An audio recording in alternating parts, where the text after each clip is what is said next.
Dr. Rachel Foster pulled her sleeve across her face to try to get rid of the sweat that kept dripping into her eyes. It was so hot on Kirith 7 that it felt like being in an oven that someone forgot to turn off. She walked over to the shield generator for what felt like the 100th time that day and tapped the screen to see if everything was working right. The numbers looked good, but her gut told her to stay alert. The jungle around her made all kinds of weird sounds. It was like an alien concert, with creatures making sounds she'd never heard on Earth.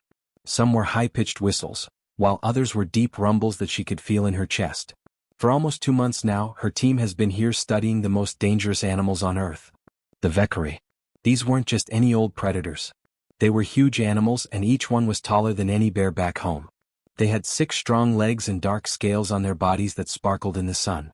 But the most interesting thing about them was the antlers that grew out of their heads. But not like deer antlers. They were made of a type of crystal that caught the light and looked like they were glowing from the inside. The scientists found out that these antlers could send electricity through the Vekari's body, which made them even more dangerous. Kevin Brown yelled from the observation post, "Hey Rachel, you might want to see this." Rachel didn't like what she saw when he pointed up at the sky. The clouds were coming in quickly and were a strange shade of purple. Lightning was already flashing between the clouds, but it wasn't the yellow-white lightning that comes from Earth. It was a bright purple color, almost violet, and it looked mad. "That storm is coming in way faster than the weather station said it would," Kevin said, his voice tight with worry. He had been working security on research missions with Rachel for 5 years, and she had learned to trust his gut. Rachel ran to her computer and opened the most recent readings. Her stomach sank. "Everyone, come inside the main building right now. This is going to be bad." The team didn't waste time asking questions. They had all practiced for emergencies. But this plasma storm hit them too soon. The first lightning bolt hit somewhere nearby and the whole camp shook. The lights in the buildings blinked. Rachel looked at her computer screen as the shield readings started to go up and down. 70% shields, she yelled. Another huge strike, this one so close that the thunder and lightning happened at the same time. It sounded like a bomb going off. 40% shields. Then the worst thing happened. 3 bolts hit at the same time and the whole shield system just quit. The screens all went black. The wall that kept the dangerous jungle animals away from their camp was no longer there. People were running around trying to get backup systems up and running. Rachel was on her hands and knees, putting power cables back together that had come loose. The storm was raging outside and everyone was yelling to be heard over the thunder. At that point she saw it. Rachel stood up to run to the next terminal, but her foot got stuck on something soft and warm. She fell and barely caught herself on a desk. Her heart almost stopped when she looked down. There was a baby Vekari right in the middle of their research station. It was small, maybe only a few weeks old and about the same size as a big dog. The scales of this animal were lighter than those of adults and were almost silver instead of dark like those of its parents. There were little crystal antlers on its head that were no bigger than Rachel's fingers. And even though its claws were small, they looked very sharp. The baby was looking up at her with 6 bright eyes and making a soft chirping sound. It could have been cute in a different situation. Rachel knew what this meant. "Oh no," she whispered, her mouth going dry. "If there's a baby here, that means the mom is." She didn't have time to finish the sentence. Then the worst thing happened. 3 bolts hit at the same time and the whole shield system just quit. The screens all went black. The wall that kept the dangerous jungle animals away from their camp was no longer there. People were running around trying to get backup systems up and running. Rachel was on her hands and knees, putting power cables back together that had come loose. The storm was raging outside and everyone was yelling to be heard over the thunder. At that point she saw it. Rachel stood up to run to the next terminal, but her foot got stuck on something soft and warm. She fell and barely caught herself on a desk. Her heart almost stopped when she looked down. There was a baby Vekari right in the middle of their research station. It was small, maybe only a few weeks old and about the same size as a big dog. The scales of this animal were lighter than those of adults and were almost silver instead of dark like those of its parents. There were little crystal antlers on its head that were no bigger than Rachel's fingers. And even though its claws were small, they looked very sharp. The baby was looking up at her with 6 bright eyes and making a soft chirping sound. It could have been cute in a different situation. Rachel knew what this meant. "Oh no," she whispered, her mouth going dry. "If there's a baby here, that means the mom is." She didn't have time to finish the sentence. She had never heard a roar like the one that came from the jungle. It was so loud and deep that it shook the walls of their pre-made homes. Rachel felt it in her bones, teeth, and soul. It was the sound of a mother who thought her baby was in danger, a mix of anger and fear. The mother Valkyrie came out of the jungle like a nightmare come to life. When she stood up on her back legs, she was at least 15 feet tall. Her scales were black as night, and her crystal antlers were buzzing with blue-white electricity. There were real sparks jumping between the points, but Rachel was drawn to her eyes. All 6 of them were staring straight at her, and their anger made Rachel's blood run cold. This was it. This was how she would die. An alien predator ripped them apart on a planet millions of miles from home. But then Rachel saw something. The Valkyrie baby wasn't making any noise anymore. It was making a noise like it was choking and gasping for air. Its little paws were scratching its throat, and its eyes were wide open with fear. Rachel's training kicked in before her fear could stop her. Before she became a xenobiologist, she was a doctor. She had promised to help people who were in pain, and this baby was in pain right now. "Kevin, don't!" she yelled when she saw him raise his gun. The rifle could hurt or even kill the mother, but it would make sure that the whole pack would find them. "Help! The baby is choking. It's dying. Rachel, stay away from it." Kevin was yelling, but it sounded like he was far away. The mother Valkyrie was now circling, getting closer with each step. Rachel could feel the low rumble of her growl through the ground. It was always there. But the creature wasn't attacking yet. She was watching and trying to figure out what was going on. Rachel's hands were shaking so much that she could barely hold her medical scanner. She got down on her knees next to the baby and moved slowly so she wouldn't scare either the cub or its mother. The scanner made a noise and showed her what was wrong. A piece of metal, most likely from their broken equipment, was stuck in the baby's throat. Rachel whispered, "It's okay, little one," even though she knew the creature wouldn't understand her words. But maybe it could understand how she sounded. "I'm going to help you." She took her medical tools out of her belt. She dropped the first tool she tried to use because her hands were shaking so much. The mother Valkyrie growled even louder as she got closer. Rachel could now smell the creature. It smelled like musk and ozone, which came from the electricity that was crackling around its antlers. "Please," Rachel said, not sure if she was talking to the mother, to herself, or to a god she had stopped believing in years ago. "Please let me save your child." The second try was more steady. Rachel used a small tool that looked like forceps to get rid of things that didn't belong there. She could now see the piece of metal, a sharp, twisted piece of steel that must have hurt a lot. She did her best to be gentle as she got the forceps around it and pulled. For a terrible second, nothing happened. Then the metal came loose with a wet, sucking sound that made Rachel feel sick. The baby Valkyrie gasped, taking in a huge breath of air. Then it started to cry, a high-pitched mewling sound that was probably the most beautiful thing Rachel had ever heard because it meant the little creature was still alive. The mother moved faster than Rachel thought something that big could.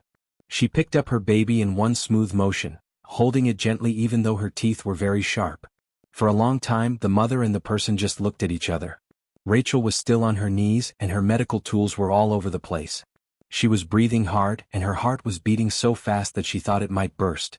The mother Valkyrie had 6 eyes that looked at her, and Rachel could swear she saw something in them. It was not just instinct. There was smartness there. Understanding. Then, without making a sound, the huge predator turned around and disappeared into the jungle, taking her baby with her. Rachel stayed on her knees for what felt like a long time. Kevin's hand on her shoulder brought her back to reality. "That," he said slowly, his voice full of disbelief, "was the craziest thing I've ever seen in my whole life." Rachel tried to get up, but her legs wouldn't let her. She sat down hard on the floor and her whole body shook. "Yeah," she was able to say. "But we're still alive." Kevin said, "For now," as he looked out at the jungle where the Valkyrie had gone. "But what if Mama wants to come back?" Rachel didn't know what to say. All she knew was that something had happened in those few minutes. She had looked into the eyes of one of the most dangerous predators in the known galaxy, and instead of seeing a mindless killer, she had seen a mother who was willing to do anything to keep her child safe. And somehow, that mother had trusted Rachel enough to let her help, even though it seemed impossible. Rachel couldn't shake the feeling that this was just the beginning of something much bigger than any of them could imagine as the storm began to calm down and the team started to fix things. The week after the baby Valkyrie incident went by slowly. Rachel and her team put in a lot of effort to fix everything that the plasma storm had broken. They repaired broken equipment, replaced burned-out circuits, and got the shield system working again. Everyone was on edge, always looking over their shoulders, waiting for the mother Valkyrie to come back with her whole pack and tear them apart. But nothing happened. The jungle was quiet, or at least as quiet as an alien jungle full of dangerous animals could be. On the 8th day, something odd happened. Rachel was the first person to get up that morning. She made coffee in the small kitchen area of their main building. She happened to glance out the window toward the camp entrance, and what she saw made her drop her mug. It broke on the floor, but she didn't even notice.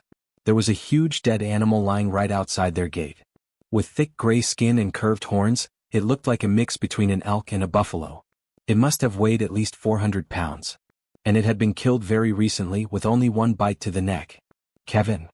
Rachel yelled as she ran to wake up her head of security. "You have to see this."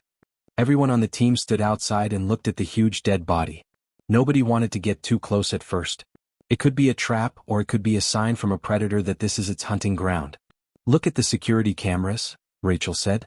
Kevin brought up the video on his tablet and everyone gathered around to watch. The time stamp said 3 in the morning, which was when everyone was asleep. They could see a big shape coming toward the gate in the grainy night vision video. The mother was Vekari, the same one from 3 weeks ago. They could tell by the way she moved and the pattern of her scales. She was pulling the dead animal along with her teeth like it was nothing. She carefully dropped it off at the door, looked straight at one of the cameras for a long time, and then disappeared back into the dark. "She's feeding us," whispered Amy Chin, the team zoologist who studied how animals act. "This is behavior that provides. This is what Vekari do for their family and pack members." Rachel felt a chill run down her spine, but this time it wasn't because she was scared. "She is saying thanks for keeping her baby safe. Or maybe she's making us fat so she can eat us later," Kevin said, but he didn't sound sure. The gifts kept coming. Every 3 or 4 days they would wake up to find another dead animal at their door. Sometimes it was the buffalo elk creature, and other times it was animals they had never seen before. Always cleanly killed, always fresh. The team began using the meat to supplement their rations, and Rachel had to admit that after months of eating only freeze-dried packets, it tasted pretty good. But the really strange thing started to happen in the second week. The Vekari came out of hiding. The team could sometimes see one in the distance, maybe catch a glimpse of scales disappearing into the bushes. Rachel could see them now when she looked out at the jungle. Many Vekari were sitting at the edge of the trees and watching.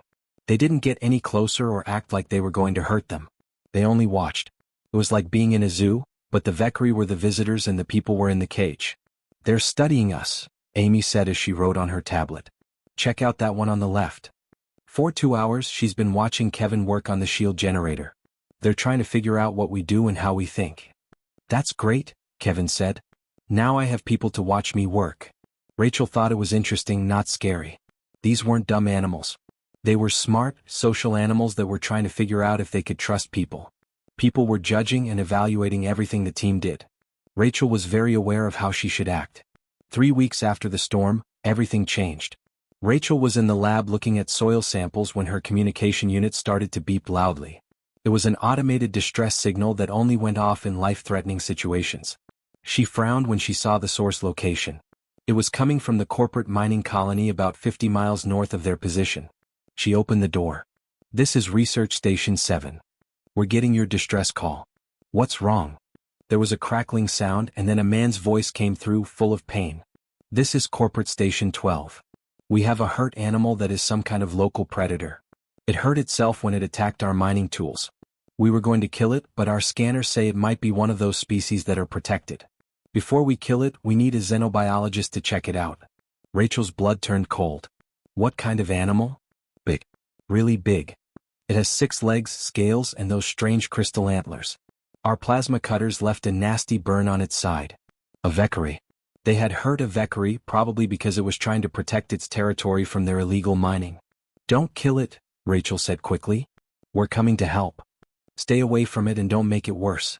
She hung up and immediately regretted what she had just agreed to do. Kevin was going to murder her.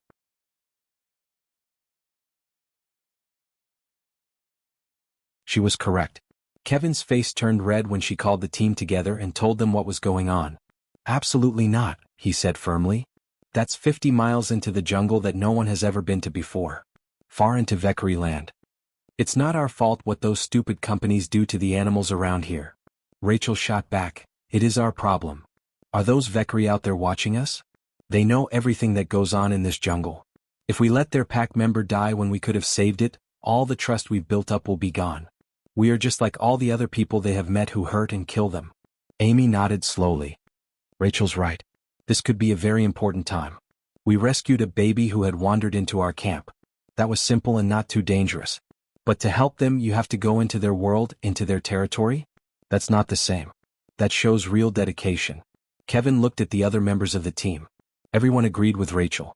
He let out a big sigh. Okay. But we do this in a smart way. We're ready to go with all our gear and weapons and we'll leave at the first sign of trouble. Agreed. Okay, Rachel said. They quickly put everything away. Rachel, Kevin, Amy, and their medic Brian Foster got supplies and put them in backpacks. A lot of water, medical equipment, diagnostic tools, synthetic skin for closing wounds and broad-spectrum antibiotics. It would take them most of the day to hike. Once they left the cleared area around their camp, the jungle got even thicker. In some places the plants were so thick that they had to use machetes to get through. Strange plants with leaves that hissed when touched, vines that seemed to move on their own, and insects the size of Rachel's hand that made clicking sounds as they passed. A predator could be hiding in every shadow. Every sound in the underbrush made them jump. But the weirdest thing was the feeling that someone was watching. Not just a few Vekari but dozens of them. Rachel never saw them up close, but she knew they were there, following the humans through the trees and underbrush and keeping an eye on their progress. They know where we're going, Amy whispered. They're letting us go. It took 6 hours of hard hiking to get to the corporate station. Rachel was tired by then, her clothes were soaked with sweat and her legs hurt. But they couldn't take a break. The distress signal was still going, which meant the Vekari was still alive. They found the creature in a small clearing about 100 yards away from the main mining area. It was a young boy, maybe half the size of the mother who had been bringing them food. His scales were a lighter shade of brown, and his antlers were smaller and still growing. Rachel was drawn to the horrible wound on his side though. A plasma cutter had cut through his scales, leaving a burn that was already infected and getting worse. The Vekari was awake and watching them come closer, but he was too weak to run or fight. Poor thing, Brian said under his breath as he took out his medical scanner. That cut is at least 2 days old. It's a surprise that he's still alive. Kevin kept his gun ready and looked around the jungle. Let's get this over with. I don't like how open we are out here. Rachel slowly knelt down, moving in a calm and non-threatening way, just like she had with the baby. The young Vekari growled softly, but it was more of a warning than a real threat. She could see the pain in his eyes. It's okay, she said softly. We're going to help you. The same way we helped the little one. Brian worked quickly and his hands stayed steady even though it was dangerous. He cleaned the wound first, which made the Vekari hiss and try to pull away, but he was too weak to do anything else. Brian then put on synthetic skin, a medical gel that would seal the burn and stop it from getting worse while the tissue healed underneath. Finally, he put a dose of antibiotics directly into the Vekari's blood. It took about 20 minutes, but it felt like hours. Rachel was very aware of the jungle around them and the weight of unseen eyes watching their every move. The young Vekari's antlers flickered weakly a few times during the treatment, like little sparks of bioelectricity. But he seemed to know they were trying to help. Rachel felt a wave of relief when Brian finally finished and stepped back. Good job. Let's get out of here now before, she stopped in the middle of her sentence. The feeling of being watched had gotten much stronger. She slowly looked up, and her heart started to race. There were people all around the clearing. Dozens of Vekari had come out of the jungle without making a sound. The deer stood in a perfect circle around the people, and their antlers glowed softly in the fading light of the afternoon. Rachel counted at least 30 of them and maybe more. Her team was stuck with no way out. And right in front of Rachel was the biggest Vekari she'd ever seen. He was huge, at least 18 feet tall, and his scales were so dark that they looked black. His antlers were also different. They were gold instead of the usual silver blue, and they hummed with power. His body was covered in scars from many fights. This was clearly the leader of the whole pack, the Alpha. No one moved. Rachel was too scared to even breathe. Kevin had his hand on his gun, but they all knew it wouldn't help. If these Vekari wanted them dead, they would be dead in a matter of seconds. The Alpha moved forward by one step, then one more. He bent down so that his 6 eyes were level with Rachel's face. She could smell the musk and heat in his breath. Could see every little thing about his scarred face. The heat coming from his glowing antlers was strong. This was it. The time when the Alpha had to choose between humans and food. The Alpha just looked at her for what seemed like forever. His eyes were amazing up close. They showed an intelligence that was almost human. No, not a person. Something else, but just as deep. He was thinking, weighing, and judging. Then, slowly, the Alpha turned his head to the side, which could have been a nod. He looked at the young hurt Vekari, then back at Rachel. Another break. Another time to make a choice. Last, the alpha turned around and started to walk back into the jungle. His huge body melted into the shadows like smoke. One by one, the other Valkyrie left, leaving only Rachel's team and the young man they had just treated in the clearing. Rachel's legs were about to give out. Amy held her arm to steady her.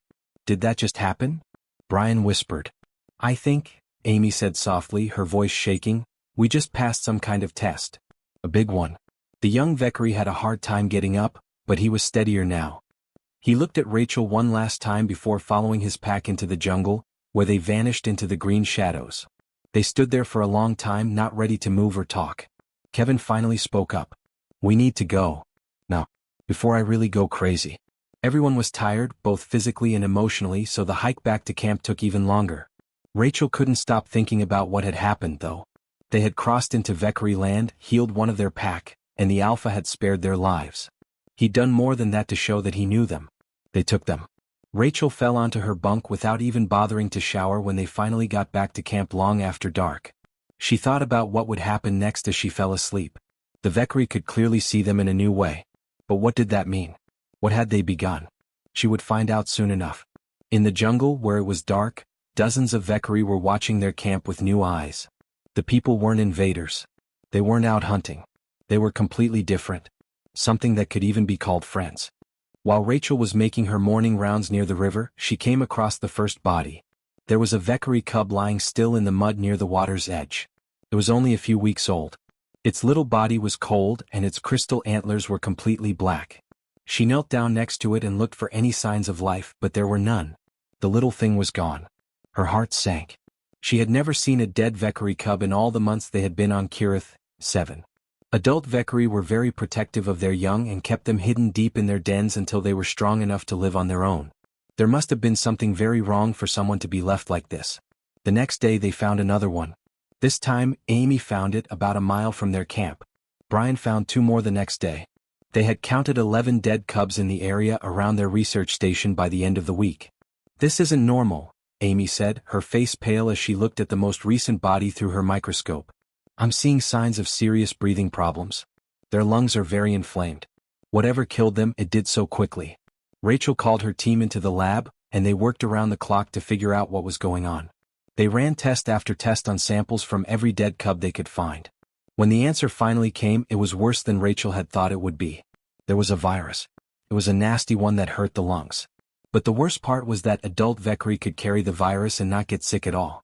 Like thousands of viruses that live in people without causing problems, it lived in their bodies without causing any harm. But when a baby Valkyrie got sick, usually from its mother, the virus became deadly. The cubs couldn't stop it. Their immune systems weren't strong enough yet. How bad is this? Kevin asked, looking at the information on Amy's screen. Very bad, Amy said in a low voice. From what we've seen, the death rate for cubs that have the disease is almost 100%. They die 3 to 4 days after showing signs of illness. If this spreads to everyone in the Valkyrie, it could kill off a whole generation of their young. Rachel was sick. The Valkyrie were no longer just people she was studying. She thought of them as friends after everything they had been through together. It was unbearable to think about watching their kids die when they knew there was a cure somewhere but couldn't get to it. She chose. She opened a line of communication with the corporate mining colony.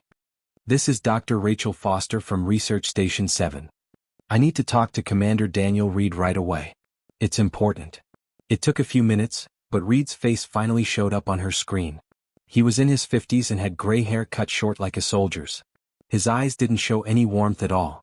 Foster, what do you want? We have a lot to do here. Rachel quickly explained what was going on, trying to sound calm. We need to be able to use your medical fabrication tools. The fabricator at our station isn't strong enough to make the amount of vaccine we need. But yours might be able to do it. We could save these animals if you let us use your building for a few days. Reed's face didn't change. Why would we do that? Rachel asked, her voice shaking with emotion. Because they're dying. We can help baby animals that are dying. Foster, they're not animals. They're dangerous hunters that have already killed 3 of my workers. And to be honest, it would be easier for us if they all died. We can't get to the valuable mineral deposits on this planet while those things are running around. Natural selection is just doing our work for us. Rachel felt anger building up in her chest. That's not how natural selection works. That's killing a lot of people. These animals are smart and have complicated social structures. They're not just mindless animals. Reed shrugged his shoulders. That's what you think. I think that when the Vekari leave, the resources of this planet will belong to people. I'm not going to help you save them. Read out. The screen turned black. Rachel looked at it for a long time, her fists clenched. Fine, she said in a hard voice to her team, who had been listening to the whole thing. We do this on our own. We'll find a way to make enough vaccine with what we have. We work in shifts all day and night until we find a solution. I won't let those cubs die if I can help it. The next few days were a blur of being tired. Rachel, Brian, and Amy didn't get much sleep. They'd work for 16 hours straight, sleep for a few hours, and then get back to work. Their small medical fabricator could only make small amounts of vaccine at a time, and each batch had to be carefully tested to make sure it was safe and worked. It took forever to finish the process. They ran simulations, changed the formulas, and tested everything they made on samples of tissue.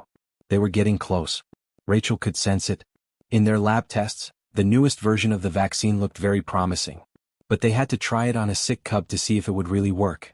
That was the issue. They couldn't just go into the jungle and grab a sick cub without asking. That would ruin all the trust they had built up. But they couldn't ask the Vekari for permission either because they didn't know how to explain complicated things like vaccines and viruses to them. Rachel was in the lab at dawn, looking at a vial of their newest vaccine formula. Then she heard Kevin's voice on the intercom. Rachel, you need to come outside. Right now. You won't believe this. She stumbled out of the lab, her eyes stinging from not getting enough sleep. The sun was just coming up and it was painting the jungle in pink and orange. The Alpha Vekari was standing right in the middle of their camp. Rachel knew who he was right away. Those big golden antlers, those scars, and that presence. He was the pack's leader and the one who had judged them in the clearing weeks before. But what made Rachel's heart race was what he was carrying. He held a small Vekari cub in his huge jaws as if it were made of glass. And the cub was going to die. It was clear to Rachel even from far away. The baby was having trouble breathing and each breath made a horrible wheezing sound. Its tiny antlers were barely glowing, with only the faintest hint of light. It wasn't moving and its eyes were half closed. Its small chest rose and fell. The Alpha walked slowly through the camp, not paying any attention to Kevin or the other team members who had come out to see what was going on. He walked right up to Rachel and stared at her face with his big eyes. He carefully lowered his head and put the dying cub at her feet when he got to her. He then sat down. He lay down on the ground and waited, looking at her, putting your faith in her. Rachel felt tears streaming down her face. She knew what was going on. This was not just any cub. This was the Alpha's child. His children. The next leader of the group. He was so desperate to save it that he brought it to the strange creatures he barely understood, the humans, because he thought they could help. You're trusting me with your baby, Rachel said. Her voice shook. You're giving me your child's life. The Alpha made a quiet sound that sounded like a question. His antlers got a little less bright and Rachel knew he was giving in. This scary predator, this creature that could rip her apart in seconds, was letting her get to him. Brian. Rachel yelled and dropped to her knees next to the cub. Get the shot. The most recent batch. And bring the equipment that helps with breathing. Go. Brian got there in seconds and his medical bag was already open. The cub was in worse shape than Rachel had thought. Its temperature was dangerously high, and its breathing was getting weaker by the minute. We've never tested this on a live subject, Brian said quietly. We're not sure if it will work. We don't even know if it's safe. Rachel said, we don't have a choice. Without action this baby will die for sure. At least the shot gives it a shot. She carefully got the pale blue liquid into a syringe for the injection. Her hands were steadier than she thought they would be. Maybe it was because she knew how important this was. It all came down to this. Everything they had built with the Vekari, all the trust and understanding. She slowly pushed the plunger into a vein in the cub's tiny foreleg. The vaccine got into the cub's blood and now all they could do was wait. The first hour was the hardest. The cub's health didn't get better. It looked like it got worse if anything. It had a harder time breathing and its temperature went up even more. Rachel was scared that the vaccine had made things worse and that she had just killed the Alpha's child right in front of him. The Alpha, however, did not move. He just sat there watching and waiting.